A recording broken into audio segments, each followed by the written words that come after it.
One of the great challenges of making Highlander in Vancouver is that it is very difficult to do a flashback without just shooting it in close-up and trying to, create something out of wardrobe and a few props. Our production designer, Steve Gagan, was continually amazing because every time we'd ask him, Steve, can we do this? He would say yes.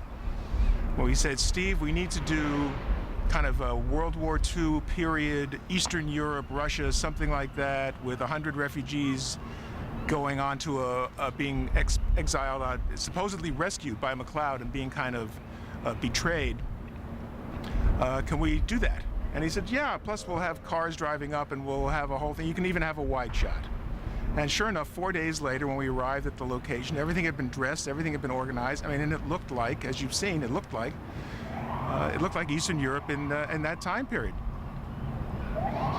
The other interesting thing I think about this episode is that we had to deal with what happens when an immortal is decapitated by something other than the sword of the immortal he was fighting. And because in this case, Volshin gets chopped up by the propellers. So what we thought was, as long as an immortal is present, he gets the quickening. And if there is no immortal present, then the quickening just goes to the source.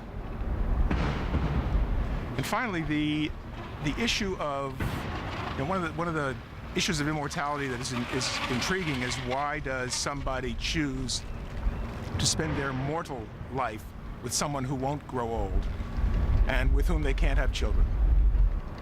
And it's one thing to have this as an intellectual conversation. It's another thing when you're put in close proximity to a child. And for Tessa, when she comes in contact with the little girl and starts to kind of fall in love with the little girl, it brings home in a very powerful way what exactly she's giving up to be with McLeod.